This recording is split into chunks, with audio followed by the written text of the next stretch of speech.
This is Retro Sports Radio. Visit RetroSeasons.com for more sports history. The basketball of today is dominated by the big man. But as long as the game is played, there will always be a place for the little guy. This is a story about a basketball player named Ernie Calverley who played at Rhode Island State. Ernie was only 5 foot 10 inches tall and weighed a wee 140 pounds. But oh, how he could shoot. He was a small man in the middle 1940s, so you can imagine how he would stack up in today's game of giants. Rhode Island earned a berth in the 1946 National Invitation Tourney at New York's Madison Square Garden. The NIT, as it is popularly known, is one of the top attractions of the basketball season. Rhode Island was paired against tall and talented Bowling Green of Kentucky in the opening round, and the New England team was considered the underdog.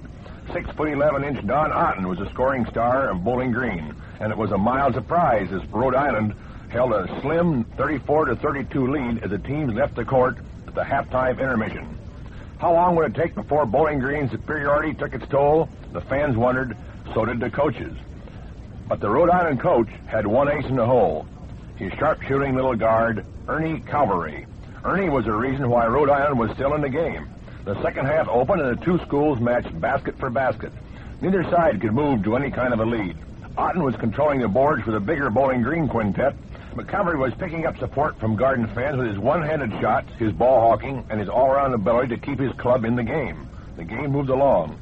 Rhode Island in the lead, then Bowling Green. Then, with the clock showing only 3 minutes and 20 seconds to play, Otten fouled out. A break for Rhode Island. The big guy had scored 31 points and pulled down almost as many rebounds. Ernie and his teammates had received new hope now. Calverley had the ball. 1 minute and 10 seconds remained. Ernie shot. The ball switched through the nets. The score was tied at 72-72. Bowling Green decided to play for only one shot. Bowling Green team didn't want to make any mistakes. One shot was all it needed. Rhode Island didn't want to foul and send a player to the free throw line. The clock showed just 10 seconds to play. Vern Dunham drove for the basket. The shot was good. Bowling Green led 74-72. Rhode Island had the ball and moved down court. A whistle. A Rhode Island player had been fouled, but Rhode Island waived the foul. Only 2 seconds remained. We'll be back in 60 seconds for the throwing windup. Ernie Calverley was a marked man as the teams lined up. 2 Bowling Green players guarded him, but Ernie was the man for the final shot.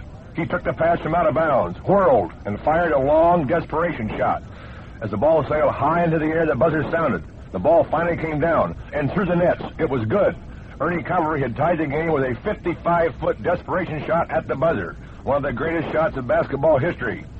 Rhode Island went on to beat Bowling Green in overtime, and it reached the final round, only to lose to Kentucky. But to some 18,000 basketball fans, the biggest thrill of the 1946 tourney came when a little guy named Calverley tossed in an almost unbelievable shot that took Rhode Island to the finals of the NIT.